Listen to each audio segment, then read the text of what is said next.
hormati rekan-rekan guru sekalian. Selamat pagi untuk kita semua.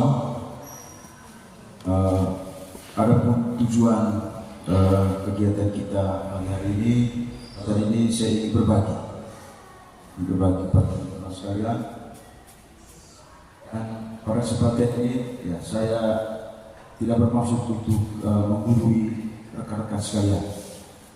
Jadi saya sadari bahwa Bapak Ibu sekalian punya potensi yang luar biasa, dan kegiatan kita pada hari ini saya hanya sekedar membagikan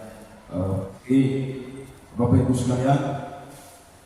Jadi topik kita itu terkait dengan menciptakan budaya positif di lingkungan sekolah. Sekarang kita lihat apa sih tujuan dari diskusi kita pada pagi hari ini. Jadi ini tujuan pembelajaran mengapa kita mempelajari yang namanya budaya positif. Dan yang bisa kita dapat dari kegiatan kita hari ini, yang pertama itu Bapak Ibu dapat memahami kebutuhan dasar peserta didik. Jadi selama ini kita berpikir bahwa ketika peserta didik dia melakukan suatu pelanggaran, ya dia merupakan orang yang benar-benar bersalah. Kita tidak pernah memikirkan tentunya kesalahan itu pasti ada sumbernya, latar belakangnya. Pasti ada kebutuhan yang belum terpenuhi sehingga mereka membuat suatu kesalahan. Maka melalui kegiatan ini kita akan melihat kira-kira apa saja kebutuhan dasar peserta didik. Kemudian Bapak Ibu dapat memahami peran dan fungsi kontrol bagi peserta didik. Dari sebentar kita lihat, kita punya peran untuk kita berada pada fungsi kontrol yang mana. Saya yakin bahwa kita semua sudah berperan dalam mendidik anak-anak, membentuk karakter mereka.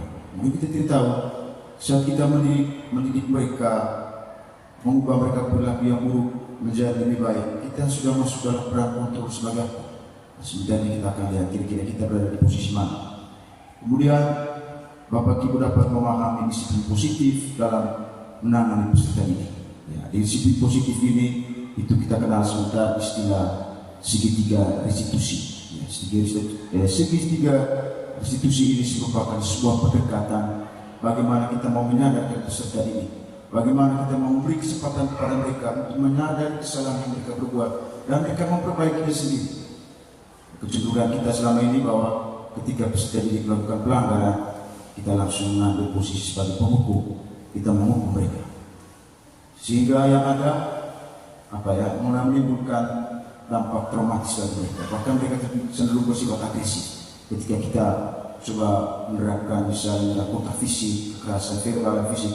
Terkadang ada anak-anak yang responnya agresif, memberontak begitu. Itu karena apa? Karena pendekatan kita lebih kepada fungsi kontrol sebagai penghukum.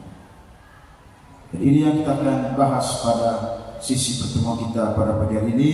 Saya berharap Bapak Ibu sekalian semangat untuk ini, karena pengetahuan yang menarik untuk Bapak Ibu implementasikan untuk peserta didik kita sekalian. Jadi tujuan pembelajarannya, sekarang kita masuk pada apa itu budaya positif. Ya, jadi Bapak Ibu bisa lihat sekalian, ya, budaya positif itu adalah nilai-nilai atau keyakinan-keyakinan dan kebiasaan-kebiasaan yang berdampak baik bagi diri sendiri dan orang lain.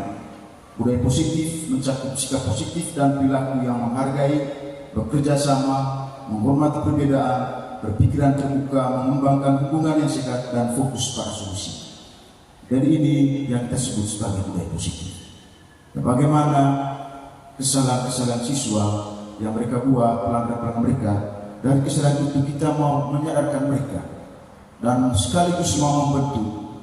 Dari kesalahan itu kita pelan-pelan mengubah mereka untuk menciptakan suatu disiplin positif sehingga mereka memiliki nilai-nilai itu. Jadi kalau kita ngomong tentang budaya positif, berarti ngomong tentang nilai-nilai positif yang ada pada manusia. Ya, pada dasarnya ya manusia itu dia mau menampilkan hal-hal yang positif dari dirinya.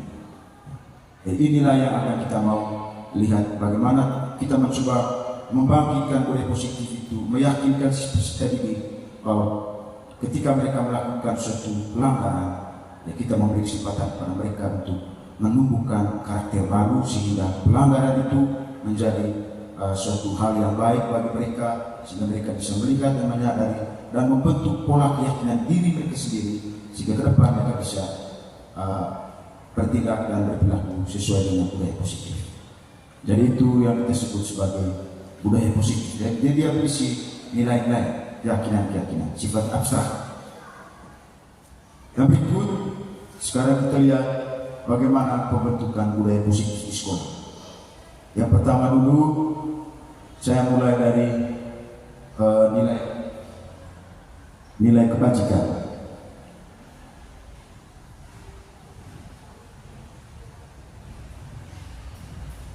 Ini yang kita sebut sebagai nilai-nilai kebajikan. Nilai-nilai kebajikan ini sebenarnya ini yang kita harapkan, yang kita mau munculkan dalam diri peserta didik. Ya. Nilai-nilai kebajikan adalah sifat-sifat positif manusia yang merupakan tujuan mulia yang ingin dicapai setiap individu. Nah, misalnya pada kurikulum mereka ini itu nilai-nilai atau keyakinan yang mau dicapai itu adalah melalui pendekatan profil pelajar Pancasila. Di situ ada beriman dan bertakwa kepada Tuhan Yang Maha Esa, kemudian bergotong royong. Mengapa itu menjadi profil pelajar Pancasila sekarang? Ya karena itu yang diharapkan, karakter yang bisa ditampilkan oleh peserta didik kita melalui berbagai proyek yang kita siapkan di sekolah, melalui kegiatan kurikuler P5. Ya, jadi tujuan utama itu bahwa mereka tidak hanya sekedar berkreasi menciptakan suatu produk, tetapi dalam prosesnya itu diharapkan memunculkan karakter-karakter atau nilai-nilai atau keyakinan-keyakinan yang bisa melatih mereka bertanggung jawab, memiliki iman dan takwa kepada Tuhan Yang Maha Esa, bergotong royong dan sebagainya.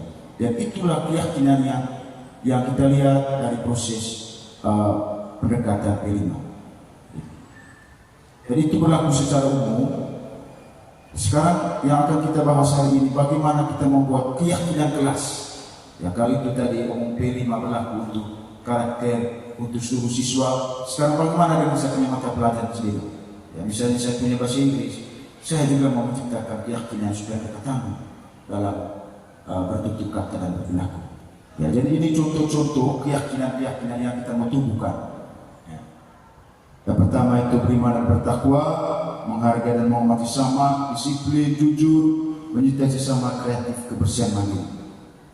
Jadi ini bukan aturan, tapi keyakinan yang tumbuh dengan sendirinya. Itu yang kita harapkan. Jadi melalui proses pembelajaran kita, yang kita mau tumbuhkan itu adalah nilai-nilai ini. Yang bukan kita tulis seperti peraturan sekolah, tidak. Ya. Jadi seiring berjalannya proses kita melakukan pendidikan, jadi bagaimana kita mendesain kita punya pembelajaran pendidikan kita yang bisa mengarahkan mereka atau menumbuhkan karakter-karakter ini, ya seperti pada profil pelajar Pancasila. Ya.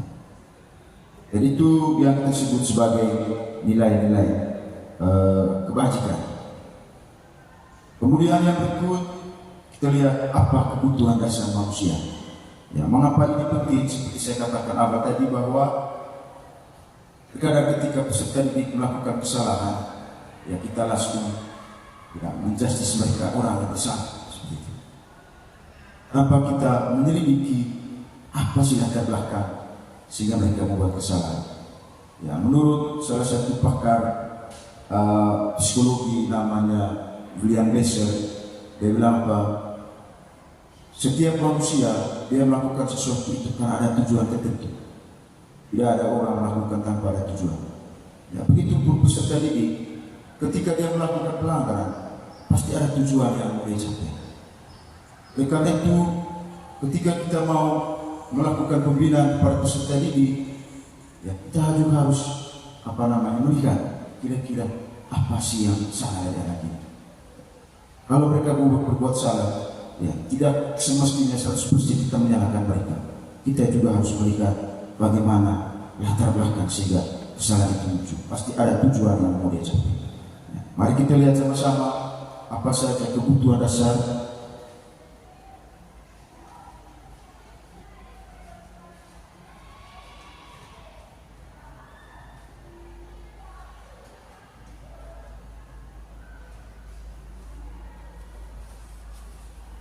Ya. Ini beberapa kebutuhan dasar manusia. Yang pertama itu bertahan hidup. Ya. Saya yakin bahwa ini diamini oleh kita semua. Ya, semua orang pasti kebutuhan pertama yang dia harus capai itu adalah bisa bertahan hidup. Ya. Estetik juga, ya, dia juga butuh yang namanya mempertahankan dirinya. Ketika dia melakukan pelanggaran, dia berkelahi dengan teman di kelasnya, atau misalnya ketika dia terlambat datang sekolah, ya pasti kita mendengar begitu banyak alasan-alasan yang disampaikan. Saya terlambat karena ini. Di situ kita melihat mereka berusaha untuk mengajukan beberapa alasan. Itu sebenarnya mereka mempunyai upaya untuk mempertahankan itu. Mereka tidak serta-merta mau mengaku kesalahan mereka, tapi dengan argumen-argumen alasan itu sebenarnya upaya mereka mau mempertahankan itu. Karena ini adalah kodrat manusia. Kebutuhan yang pertama itu adalah kebutuhan mempertahankan hidup. Ya, kebutuhan bertahan hidup adalah kebutuhan yang bersifat fisiologis. Untuk bertahan hidup misalnya kesehatan, rumah, makanan, kebutuhan biologis sebagai bagian dari proses reproduksi, termasuk kebutuhan untuk tetap bertahan hidup. Komponen psikologis pada kita meliputi kebutuhan akan perasaan aman. Ya, seperti saya katakan tadi, ya, ketika berbagai alasan disampaikan, itu sebenarnya upaya dia untuk mau bertahan. Bertahan itu berarti bahwa dia tidak mau menerima hukuman dari kita. Sehingga bagaimana caranya dia menyampaikan argumentasi itu merupakan bagian dari cara dia untuk bertahan hidup supaya tidak kena sanksi. Kemudian yang berikut itu kasih sayang dan rasa diterima. Ya, mungkin ini yang sering kita abaikan. Ya, saya yakin bahwa Bapak Ibu sekalian juga pernah menjadi murid, termasuk saya juga pernah menjadi murid. Ya, ketika kita cenderung memberi hukuman kepada mereka, atau kita juga dulu ketika mendapat hukuman daripada guru, pasti ada perasaan suara kecil kita memohon belas kasihan kepada guru. Apalagi kalau tingkat hukumannya sudah sangat parah sekali. Ya. Nah, inilah upaya atau karakter dasar manusia. Tidak dapat dipungkiri bahwa semua orang dia itu butuh yang namanya kasih sayang dan diterima. Ya. Sehingga dari kebutuhan dasar ini, ya, kita juga bagaimana kita mengintervensi, melakukan pembinaan para siswa. Tentu kita harus melihat ada sisi positif dari anak-anak kita. Mereka juga butuh diterima dan disayang. Oleh karena itu, intensitas hukuman kita tentu harus humanis. Artinya melihat ada sisi-sisi di mana mereka harus perlu dihormati dan disayang. Nah, kebutuhan untuk disayang dan diterima meliputi kebutuhan akan hubungan dan koneksi sosial, kebutuhan untuk memberi dan menerima kasih sayang, dan kebutuhan untuk merasa menjadi bagian dari satu kelompok. Ya, mungkin ya kita selama ini ya kita punya model hukuman, kita selalu mendiskreditkan mereka, itu mengucilkan mereka, memisahkan mereka dari dia punya kelompok-kelompok di kelas. Ya. Ini juga akan berdampak negatif bagi pembentukan karakter mereka. Ya. Karena tugas kita adalah sebagai guru, tentu bagaimana kita siswa-siswa yang bermasalah kita bimbing mereka, dan kita coba ketika mereka dikucilkan dari kelompok mereka karena perilaku nakal mereka, maka tugas kita sebagai guru adalah mendidik mereka, membimbing mereka sehingga mereka akan kita kembalikan ke kelompok mereka yang dimana tadi mereka dikucilkan, dengan suatu catatan bahwa setelah proses pendidikan, proses pembinaan ini, mereka bisa diterima lagi dalam kelompok-kelompok mereka di kelas seperti itu. Ya, maka mereka harus perlu mendapat perhatian yang maksimal. Kemudian kebebasan. Kebutuhan untuk bebas adalah kebutuhan akan kemandirian, otonomi, memiliki pilihan dan mampu mengendalikan arah hidup seseorang. Ya. Ini pengalaman pribadi saya ketika saya mendapati ada siswa yang kacu-kacu selama proses pembelajaran di kelas. Ketika saya mengajar di depan, mereka tidak konsentrasi di belakang, kadang ya, sibuk menggambar gitu. Dan saya pernah panggil, nah, apa alasan jika adik tidak serius mengikuti pusat pelajaran? Apa jawaban dia? Pas saya merasa bosan, jenuh juga, karena Parki selalu menggunakan bahasa Inggris dalam penjelasan materi.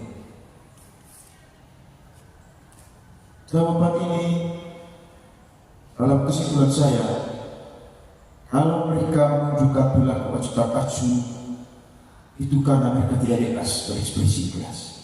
Ya, mereka cenderung selalu menjadi objek dari pembelajaran. Kita tidak pernah melibatkan mereka dalam proses pembelajaran. Yang ada mereka akhirnya menjadi jenuh. Sementara mereka punya kemampuan sebenarnya. Oleh karena itu, ya dalam kurikulum mereka ini, ya salah satu pendekatan dalam proses pembelajaran itu adalah penggunaan media interaktif. Mana kita menggunakan teknologi supaya peserta didik kita juga ini kita libatkan dalam proses pembelajaran. Jadi kebebasan mereka maksudnya di sini adalah kebebasan mereka untuk mengeksplorasikan diri mereka. Dan mereka datang dengan berbagai pengetahuan yang sudah mereka dapat di SMP, di SD, dan mereka punya potensi, punya bakat sendiri. Sekarang tujuan kita bagaimana kita kembangkan potensi itu.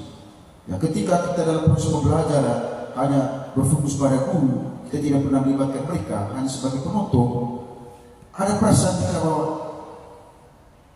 kami seperti patung yang tidak punya apa-apa. Karena mereka ingin sekali berkontribusi dalam kelas, mengeksplorasikan potensi mereka. Ya, maka dari itu nanti kita belajar di kurikulum mereka itu adalah pembelajaran yang berdiferensiasi, diferensiasi konten.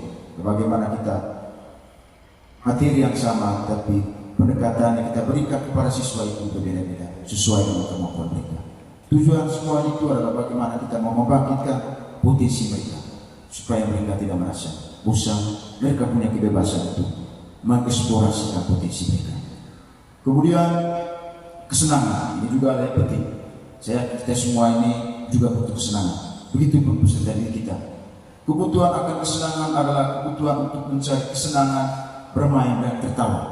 Ya, sehingga penggunaan ice breaking di kelas itu ya dianjurkan. Tetapi yang perlu kita ingat bahwa ice breaking itu bukan tujuan dari proses pembelajaran. Itu sebenarnya bagaimana kita coba membangkitkan motivasi siswa, semangat siswa untuk tetap terfokus dalam proses pembelajaran. Terkadang ya, kita membuat ice breaking ini lebih banyak daripada inti pembelajaran. Bahwa ice breaking sebenarnya itu adalah bertujuan untuk membuat mereka merasa senang, tetapi tidak mengabaikan proses inti dan proses pembelajaran.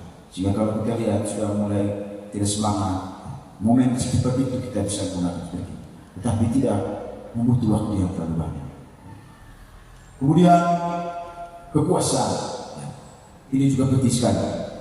Kebutuhan ini berhubungan dengan kekuatan untuk mencapai sesuatu, menjadi kompeten, menjadi terampil, diakui atas prestasi dan keterampilan kita, didengarkan dan memiliki rasa harga diri.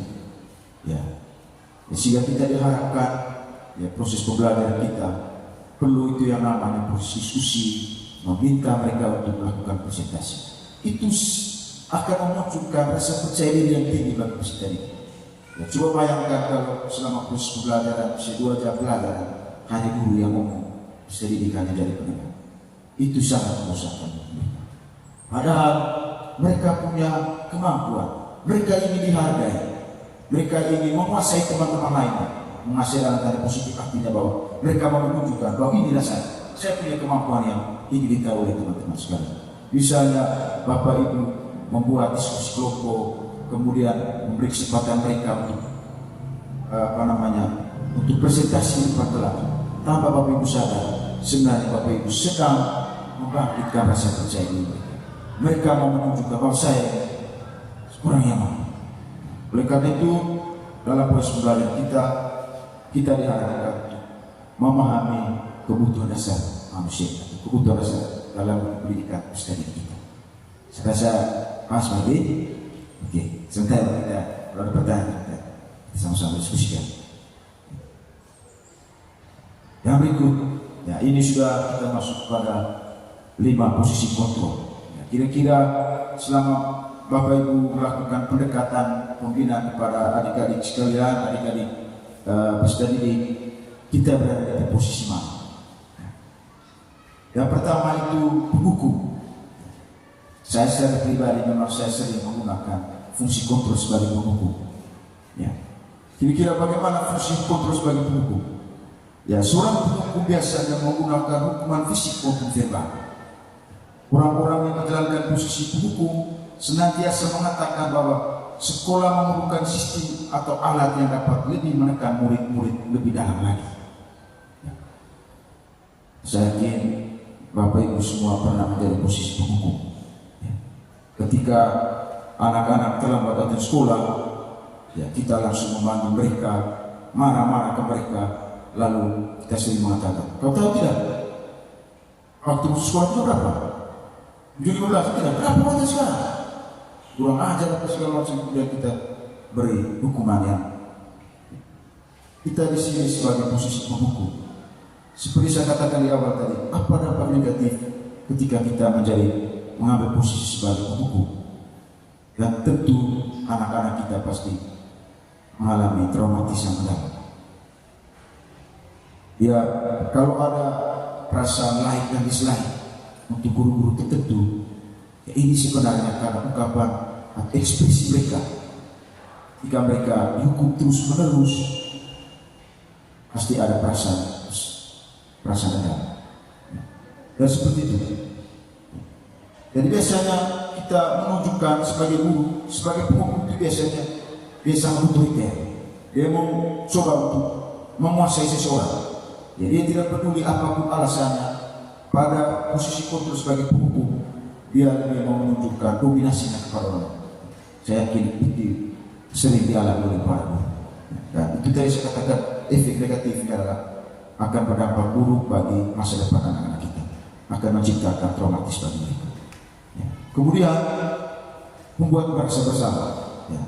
Nanti saya bagikan Bapak Ibu, ada dia punya modulnya. Saya bagi Bapak Ibu bisa baca lebih mendalam lagi. Ini hanya poin-poin penting yang saya ambil. Ya.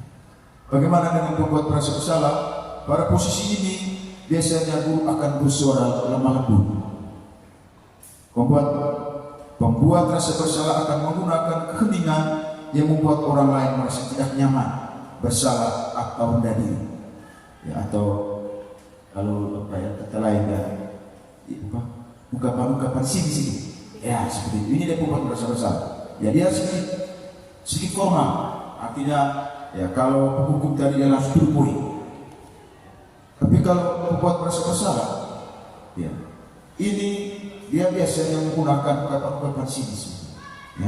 Dia tidak langsung mengatakan kau salah, tapi dia coba korek dan punya kesalahan itu dengan aturan-aturan yang ada. Kemudian dengan pelanggaran-pelanggaran yang dia sudah buat sebelumnya.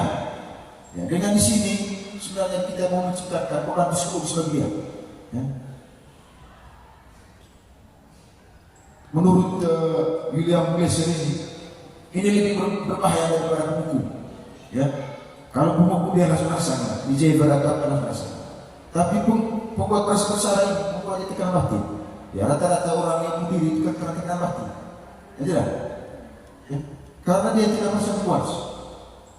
Jadi pembuat merasa bersalah ini dia punya efeknya itu lebih parah daripada penghukum. Ya, saya berharap bahwa ya, kalau ada siswa-siswa yang ketemukan murung di kelas, tidak semangat segala macam, setelah kita mengambil fungsi kontrol sebagai membuat merasa bersalah, itu memang dirasakan, sudah pasti, mau serius sekali. Ya. Karena psikologinya pasti akan sangat tinggi. Ya. Kemudian, bagaimana dengan merasa fungsi kontrol sebagai teman? Ya. Guru pada posisi ini tidak akan menyakiti murid. Ya, namun akan tetap berupaya mengontrol murid melalui persuasi, pendekatan-pendekatan yang lebih halus. Posisi teman pada guru biasanya negatif ataupun positif, ada positif dan negatifnya. Positif di sini berupa hubungan baik yang terjalin antara guru dan murid. Dan guru di posisi teman menggunakan hubungan baik dan untuk mempengaruhi siswa. contoh dari apa yang positif dan negatif. Kalau positif, kalau kita sebagai misalnya ada peserta yang melakukan pelanggaran, ya biasanya kalau kita mengambil fungsi kontrol sebagai teman, ya kita punya pendekatannya lebih rileks. Gitu. Ya, bahasa-bahasa yang kita gunakan juga tidak terlalu formal, bisa informal. Oh kau, jadi juga segala macam. Pendekatan, karena kita mengambil sebagai teman. Hal positifnya memang kita menjalin relasi yang baik kepada mereka. Tetapi apa negatifnya? Negatifnya itu adalah ketergantungan kepada guru tersebut itu sangat tinggi. Itu karena aku sebagai teman. Misalnya, ketika dia membuat satu pelanggaran dan tidak ditangani oleh guru yang dia merasa nyaman, karena sering kalau ada kesalahan biasanya ya secara teman saja hubungannya baik. Tetapi ketika dia didampingi oleh guru lain yang memiliki karakter lain, maka di situ akan menimbulkan persamaan dari anak itu. Dia tidak akan menghargai guru yang selain dia merasa nyaman tadi. Itu efek negatifnya. Ketergantungan kepada guru tadi yang mengambil pendekatan sebagai teman sangat tinggi. Ya. Sehingga ketika dia ditangani oleh guru lain, dia akan bersifat apatis. Ya. Karena dia saya harus dengan contoh, saya bilang bahas pendekatan dalam segala macam. Apa yang kita dapatkan dia? Dia tidak akan mungkin bertemu dengan bahas terus. Dia pasti butuh peneguran atau di tingkat pendidikan lain. Sehingga di sini meskipun ada sisi positif, kita harus berpikir juga bagaimana keberlanjutan dari siswa tersebut. Kita harus bisa mendidik dia menjadi siswa yang tangguh, yang tidak hanya mengharapkan belas kasihan dengan pendekatan dari guru yang ambil posisi sebagai teman. Kemudian sebagai posisi pemantau, ya ini kalau sebagai pemantau ini, ya dia biasanya sebagai pengawas. Ya bagaimana dengan posisi pemantau? Pada saat kita mengawasi, kita bertanggung jawab atas perilaku orang yang kita awasi. Posisi pemantau berdasarkan pada peraturan-peraturan dan konsekuensi. Dengan menggunakan sanksi konsekuensi, kita dapat memisahkan hubungan pribadi kita dengan murid sebagai yang menjalankan posisi pemantau. Ya kalau di sini, ya kita biasanya kita menggunakan aturan yang sudah tersedia di sekolah sebagai hukumnya. Ya. Misalnya kalau ada siswa yang terlambat dari sekolah, biasanya posisi pemantau dia bilang, kata tidak aturan di sekolah, jam berapa masuk? Biasanya posisi pemantau. Atau misalnya cara berpakaian mereka tidak sesuai dengan hari yang ditentukan, pasti guru pemantau ini hanya coba mengingatkan aturan yang ada. Hari Sabtu ini sudah pakai apa sebenarnya? Ini kalau pemantau, dia hanya coba mengingatkan peserta dengan aturan-aturan yang ada. Mengapa dia coba mengingatkan dengan aturan-aturan? Karena apa? Dia mau peserta didik merasakan sendiri konsekuensi dari apa yang dia buat. Karena salah satu efek negatif dari aturan itu pasti ada konsekuensinya. Tidak ada aturan tanpa konsekuensi. Maka dari proses pemantau ini, penghukumnya dia itu adalah apa? Konsekuensi dari apa yang dia buat. Jadi biasanya guru dalam posisi ini dia hanya mengingatkan di aturan ini. Kata konsekuensi itu, itulah posisi pemantau. Kemudian yang terakhir itu adalah posisi sebagai manajer. Inilah yang diharapkan dalam kurikulum Merdeka, bahwa bagaimana pendekatan kita untuk menangani peristiwa permasalahan, posisi sebagai manajer ini. Apa itu posisi sebagai manajer? Posisi di mana guru berbuat sesuatu bersama dengan murid, mempersilakan murid mempertanggungjawabkan perilakunya, mendukung murid agar dapat menemukan solusi atas permasalahannya sendiri. Sebentar kita akan lihat bagaimana cara kita menerapkan manajer ini. Ada yang kita kenal dengan istilah sebentar segitiga institusi.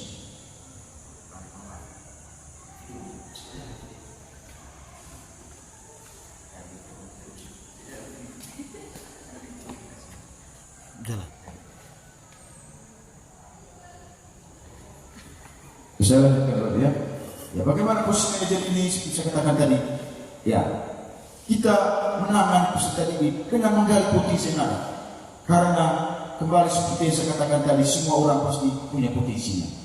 Jadi ketika mereka melakukan pelanggaran, kita panggil mereka. Kita membuat mereka menyadari apa sih kesalahan yang kau buat. Kira-kira kesalahan itu apa sih refleksi adik-adik sekalian?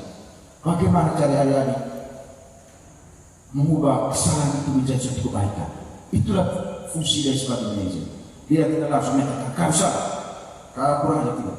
Tetapi kesalahan itu coba diubah menjadi kebaikan. Minta mereka menyadari apa yang kau buat benar atau salah. Kalau salah, apa yang baik. Itu biasanya fungsi sebagai manajer. Lihat, ini yang paling penting juga, menciptakan keyakinan kelas. Ya, ini juga sudah saya praktikkan. Ya, mengapa yang pertama ini dipanggil para wali kelas? Ini maksudnya menciptakan keyakinan kelas. Ya. Keyakinan kelas ini itu tujuan sangat baik sekali. Dia berbeda dengan aturan. Ya.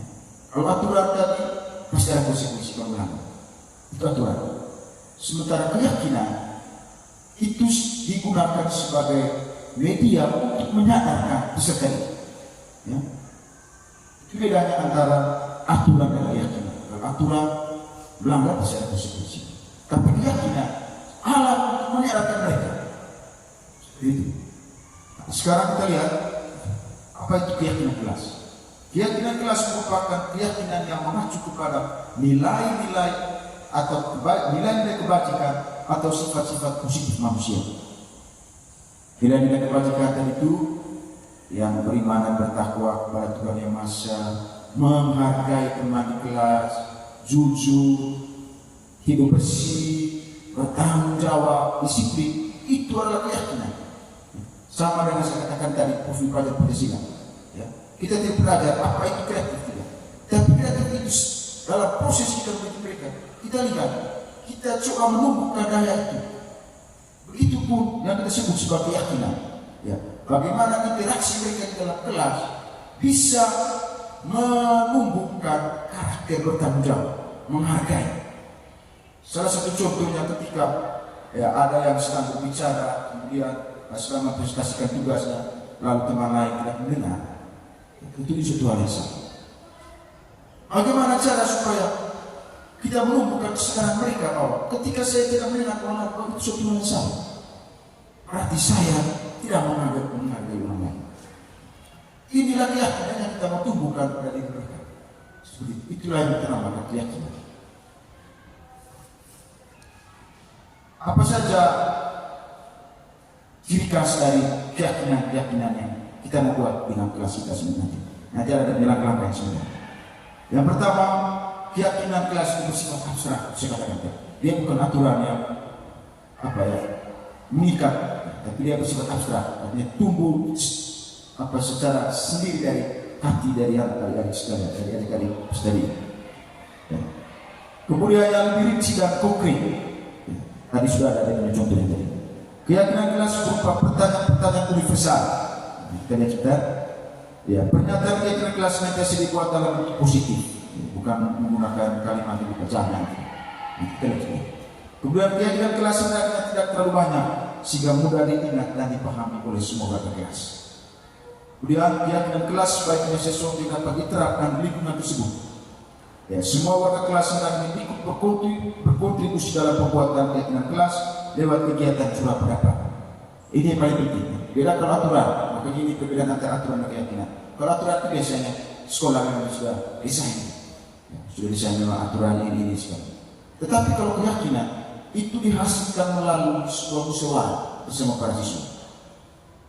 Jadi bukan guru yang menciptakan. Ini dia keyakinan, ini tidak. Jadi kita berdiskusi dengan mereka, kita sama-sama menentukan apa keyakinan yang kita membuat dari kelas kita ini. Itu beda antara aturan dan keyakinan. Disepakati bersama warga kelas. Kemudian bersedia meninjau kembali keyakinan kelas dari waktu ke waktu.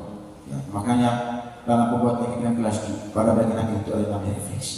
Bagi sejauh ini yang kita jalankan keyakinan ini sudah pas atau tidak. Kalau tidak pas, kita refleksikan kembali bersama peserta ini.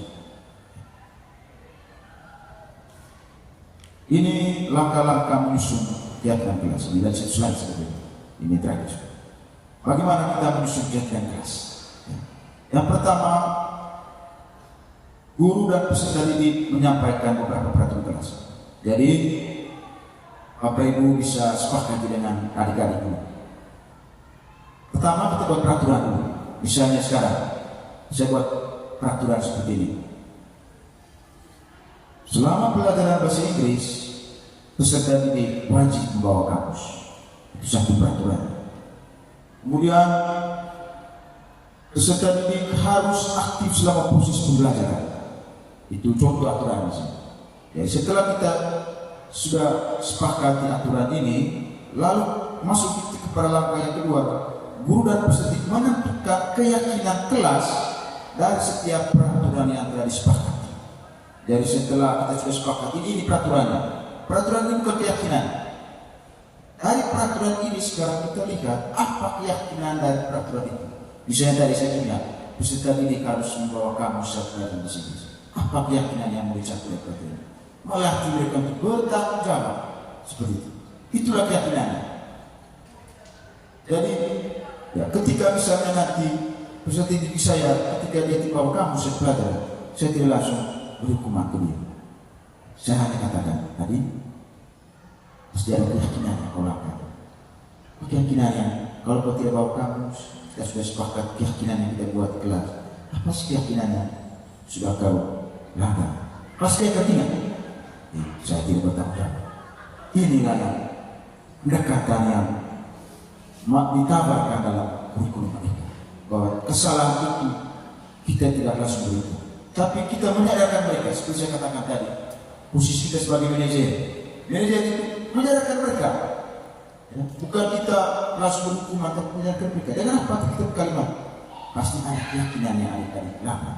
Dengan sendirinya dia akan tahu, saya tidak bawa kamu serta berarti saya tidak bertanggung jawab kepada diri saya sendiri. Dan itulah yang disebut sebagai keyakinan kelas. Ya. Kemudian, ya, ketika teman-teman sedang melakukan presentasi, lalu ada tiba-tiba yang langsung foto atau ribut, ya, bagaimana pendekatan kita untuk membuat mereka mengubah perilaku itu? Kita tinggal nanya kepada mereka, adik, kira-kira keyakinan apa yang ada dari kesepakatan? Dari tidak menghargai teman sama bicara. Inilah karakter yang kita mau tumbuhkan kepada peserta kita. Bahwa kita tidak langsung memberi hukuman kepada mereka, tetapi kesalahan yang saya katakan tadi, kesalahan kita ubah dengan hal yang baik. Dari kesalahan yang mereka buat sendiri, mereka ingat sendiri. Itulah hebatnya pembentukan keyakinan kelas. Bedakan aturan sudah ada sanksi. Mereka sudah tahu sanksi. Atau kalau mereka patuh sekali atas aturan itu, karena mereka tahu ada konsekuensi kalau salah. Ya. Artinya apa? Bahwa mereka melakukan sesuatu bukan karena kesalahan pribadi, tapi karena ada apa ya, pengaruh eksternal. Itu kalau peraturan. Beda kalau keyakinan, tumbuh dari diri sendiri. Seperti itu. Ya. Sekarang Bapak Ibu sekalian, kita lihat apa itu segitiga institusi. Ini pendekatan yang saya tanyakan kepada Bapak Ibu sekalian, sehingga kita tidak lagi atau kita mulai pelan-pelan mengubah cara kita dari tadi saya katakan sebagai posisi kontrol sebagai penghukum atau membuat merasa bersalah, tapi mari kita sama-sama melakukan pendekatan membimbing siswa dengan menggunakan yang namanya segitiga restitusi. Ya. Apa saja itu segitiga restitusi? Nanti ada satu video yang saya sudah implementasikan segitiga diskusi. Nanti teman-teman bisa lihat video. Hal yang pertama itu adalah menstabilkan identitas. Ya. Apa yang dimaksudkan dengan menstabilkan identitas? Ya. Saya ambil satu contoh. Biasanya saya secara pribadi, ya, kalau anak wali melakukan pelanggaran, misalnya dia berkelahi dengan teman di kelas. Contohnya, dia berkelahi dengan teman di kelas, lalu saya panggil mereka kedua, kemudian saya lihat siapa dia kerok ini masalahnya, misalnya si A, saya langsung hukum dia lutut tetap ini misalnya. Itu biasanya posisi sebagai penghukum. Tetapi dalam tugas kita menstabilkan identitas, kita harus lihat kembali seperti saya katakan tadi. Orang melakukan sesuatu pasti ada tujuan, sudah pasti. Oleh karena tugas kita adalah menggali. Dia sampai pukul temannya tadi, apa sih penyebab? Pasti ada hal yang dia tidak puas. Ya. Maka pendekatan menstabilkan identitas ini Kita tidak memojokkan mereka dengan kesalahan yang kita buat. Ya. Kita tidak maksudkan kamu salah kemarin, kamu nakal juga. Tidak seperti itu. Tapi kita menggali dulu. Dia buat kesalahan apa dasarnya? Maka biasanya pendekatannya seperti ini. Adik tadi tepuk tangan ya? Iya Pak. Kira-kira adik itu teman tadi pasti ada alasannya, pasti akan sampai. Baik, saya tadi pukul dia itu karena dia kan bisa dulu, gitu. Dia kan bisa dulu. Maka saya marah dengan dia. Saya masih tulis di datang. Masa saya salah? Jadi saya harus salah. Inilah yang saya katakan tadi, kebutuhan mereka yang perlu kita perhatikan, ya. Karena kembali pada kodrat manusia, dia melakukan sesuatu pasti ada tujuan. Kalau dia pukul itu teman, pasti ada penyebab. Maka dari posisi menstabilkan kita bukan langsung serta-merta memojokkan mereka, tapi kita membangkitkan percaya diri mereka dengan mengatakan bahwa hadir, ya kalau kau teman itu bagian dari kau, mempertahankan kau itu, ya karena dia sudah mengkau, pasti kau juga punya upaya untuk mempertahankan diri. Ini pendekatan mereka, artinya kita tidak langsung memojokkan dia, tapi dari kesalahan itu sebenarnya kita mau membawa dia untuk percaya diri setelah itu, untuk mengetahui sendiri apa kesalahan yang dia buat. Itu dalam proses menstabilitas. Ya, bukan berarti bahwa kita mendukung, ya kau masih kita. Tetapi di sini sebenarnya kita mau membangkitkan dia supaya dia mampu bertanggung jawab atas itu kesalahan. Biasanya kalau kita langsung hukuman, saya yakin sejak pertama saya yakin kita punya pembina pasti dia akan selalu buruk gitu. Karena pertama kita sudah kasih dia bahwa kau bersalah. Ya, tapi dari posisi menstabilkan ini kita mau membangkitkan percaya dia tidak menjadi subjek yang betul-betul melakukan kesalahan. Karena tadi kita percaya bahwa dia buat kesalahan, ada sesuatu yang tidak terpenuhi dari kebutuhannya. Itu yang disebut sebagai menstabilkan identitas. Kemudian kita masuk yang berikut itu adalah validasi tindakan yang salah. Validasi itu berarti kita membuktikan atau meng-cross check bahwa bagaimana pelanggaran yang dibuat ini. Kita memvalidasi. Ya, sehingga biasanya pada bagian ini biasanya ya guru dia tidak serta-merta ya menjudge siswa bahwa kau salah, ya, seperti itu. Tapi coba dia membangkitkan bisa jadi bahwa dari kesalahan yang kau buat itu pasti ada hal yang sudah kalahkan. Jadi itu dari proses memvalidasi itu sendiri. Bahwa pada proses ini sebenarnya kita mau mengarahkan mereka supaya sadar apa yang mereka buat salah. Tetapi pendekatan itu lebih persuasif. Kita seperti apa? Seperti detektif itu yang menggali informasi dari mereka. Dari proses validasi. Ini pendekatan tiga institusi. Kita sebagai detektif itu gali. Lalu nanti dengan sendirinya mereka akan sadar. Berarti saya sudah kesalahan. Kemudian kita masuk kepada bagian terakhir itu adalah menanyakan keyakinan. Itu sebab sebelum kita melakukan pendekatan segitiga institusi, kita buat dulu kesepakatan kelas. Itu penting sekali kesepakatan kelas. Karena ini yang akan kita tanyakan ketika kita bosan. Setelah kita gali tadi kita punya persoalan-persoalan, maka kita bertanya sama. Tadi, itu yang kau buat dari teman benar atau salah? Ya benar salah. Salah ya? Kalau adik buat kesalahan ini, kira-kira keyakinan apa yang adik sudah langgar yang khusus sepakati? Tidak akan menjawab, saya tidak menghargai teman. Kalau begitu adik sudah tahu bahwa adik tidak menghargai teman, berarti apa yang harus adik masuk dari adik tidak berlaku hari ini? Saya harus menghargai teman. Inilah sisi positif dari segitiga institusi.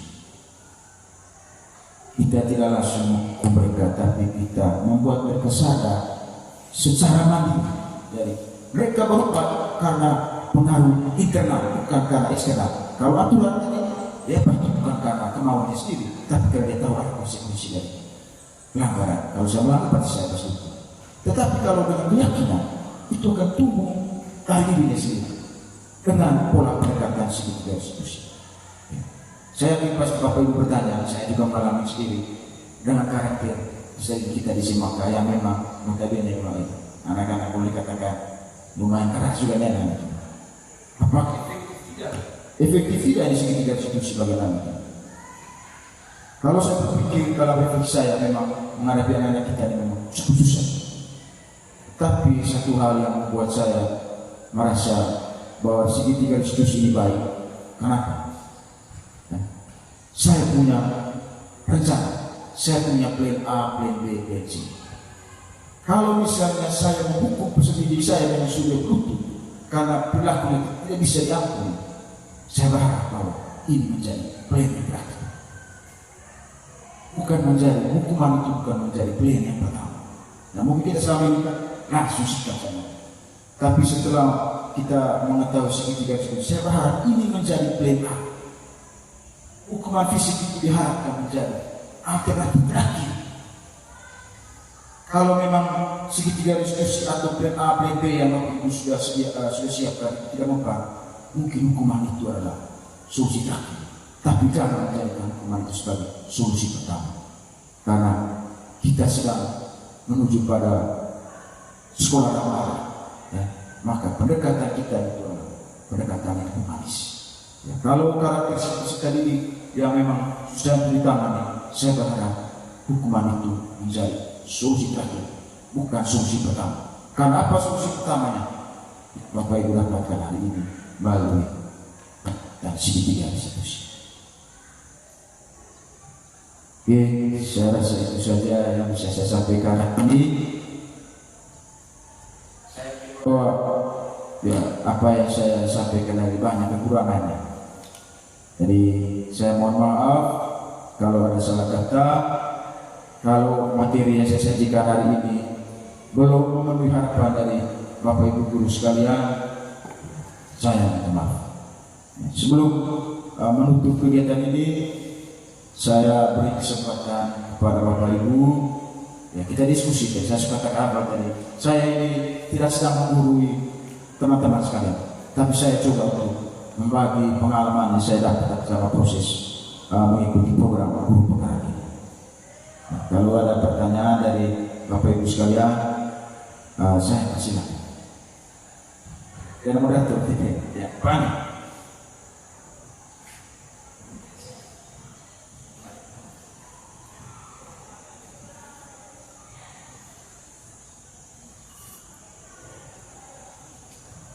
Terima kasih atas apa yang telah disampaikan oleh Pak Riki. Luar biasa, ada banyak hal yang saya temukan dari apa yang dibahas hari ini, terutama menjadi wali kelas yang baik dan benar. Itu poin yang saya tangkap. Dalam pelaksanaan pendampingan terhadap siswa, ada banyak hal yang lalu tertanam dalam diri, yaitu bagaimana menjadi wali kelas yang mau dihargai dan dihormati oleh siswa. Setiap hari saya bertemu wali kelas, ada kesadaran dalam diri saya untuk menjadi orang tua bagi mereka. Namun pada kenyataannya ada hal yang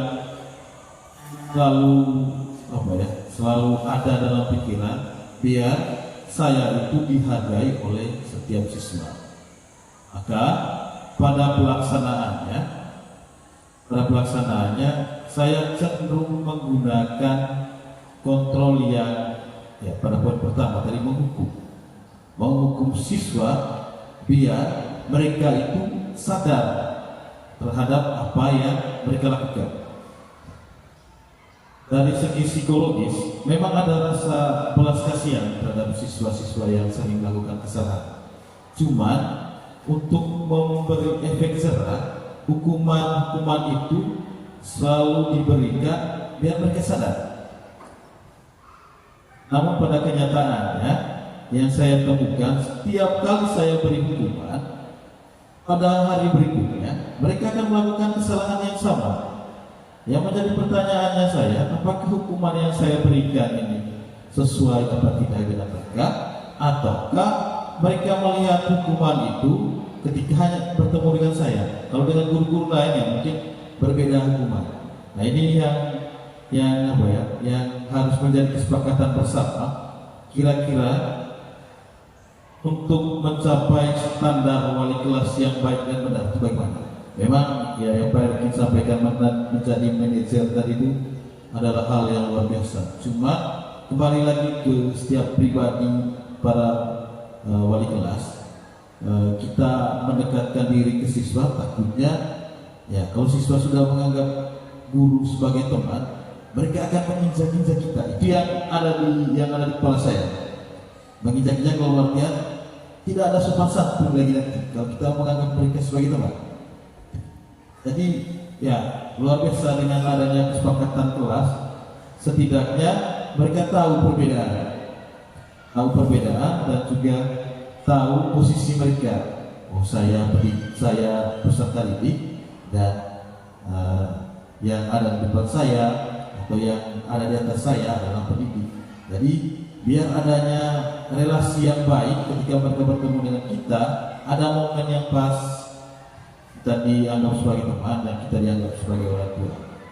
Nah ya kembali pertanyaannya adalah kira-kira menjadi wali kelas apakah harus menjadi orang baik dan benar dulu baru kita mendidik siswa menjadi baik dan benar? Terima kasih banyak.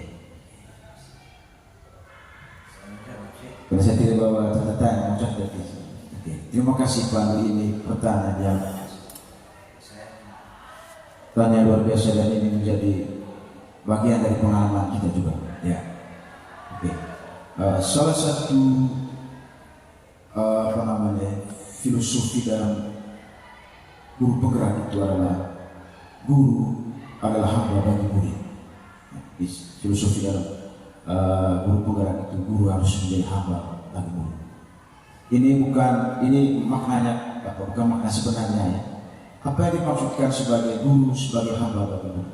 Artinya bahwa guru harus betul-betul mengenal peserta didiknya, mengetahui keutuhan, mengetahui potensi. Itu maksudnya guru menjadi hamba. Karena tugas kita sebagai guru itu kalau menurut filosofi Ki Hajar Dewantara, kita ini sebagai penuntun sebenarnya.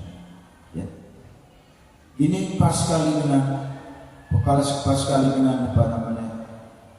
suatu istilah Pythagoras bahwa siswa itu bukan kertas kosong yang harus diisi dengan tinta. Kenapa? Karena sudah dalam kandungan saja orang itu sudah punya potensi. Maka filosofi dari pendidikan Ki Hajar Dewantara itu adalah kita menuntun kodrat anak itu kodrat zaman dan kodrat lahiriah. Ya. Bahwa kita mengambil posisi sebagai penuntun, bagaimana potensi yang mereka miliki ini kita munculkan, lalu kita bimbing mereka. Itu kalau kita belajar tentang filosofi pendidikan Ki Hajar Dewantara. Nah, bagaimana kita mengatasi peserta didik tadi? Ya. Tentu ya kalau kita lihat dengan filosofi ini tentu seperti kata Pak Andi tadi, karena mungkin kita terlalu sakit memperhatikan murid, mungkin menghamba para murid sehingga bahasanya mereka mendidik kita. Ya, tentu saya katakan tadi kita harus melihat pola pendekatan kita untuk memperbaiki perilaku guru menjadi baik. Ya, kita kembali kepada suatu prinsip tadi. Yang melakukan sesuatu pelanggaran pasti ada tujuannya, seperti itu. Ya, pasti ada. Saya yakin bahwa saya pribadi kalau hal yang saya rasa sudah terpenuhi dalam diri saya pasti akan merasa bahagia. Saya juga merasa yang sama. Kalau dia melakukan suatu pelanggaran pasti ada suatu hal yang tidak sepuas. Maka tugas sebagai kita sebagai wali kelas ya, yang mau ditanamkan kepada kita melalui kegiatan hari ini, bahwa pola pendekatan yang langsung memberi hukuman itu pelan-pelan kita ubah. Tentu kita harus menggali banyak informasi. Yang pertama melihat dulu kebutuhan mereka seperti apa yang harus kita penuhi. Mengajak mereka untuk menyadarkan mereka secara mandiri. Kenapa tadi kalau Bapak katakan ya, aturan itu biasanya mengikat orang itu karena apa? Sehingga tidak tumbuh dari dalam diri ini, beda dengan keyakinan. Ya, kalau misalnya hari ini misalnya dia melanggaran karena sudah tegur berhukuman, saya yakin besok dia akan buat lagi. Kenapa?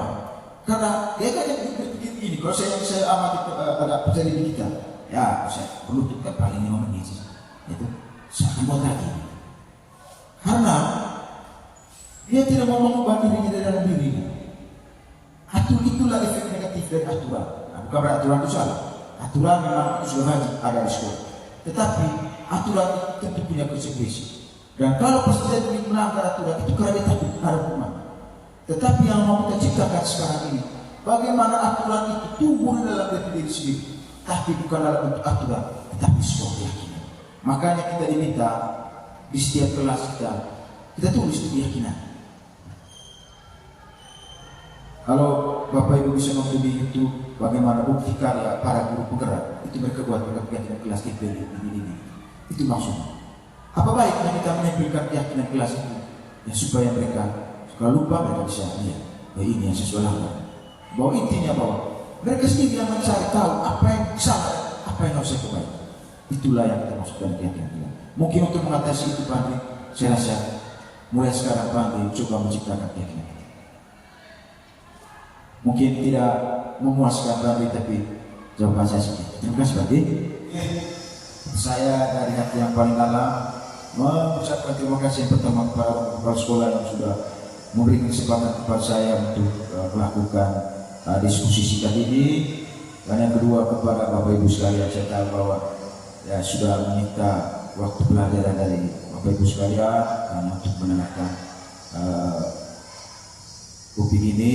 Ya, saya berharap ya bahwa teman-teman sekalian ya, bisa menerima kegiatan kita hari ini, ya, tiada merasa beban, tapi menjadikan kegiatan hari ini sebagai pengalaman untuk teman-teman sekalian.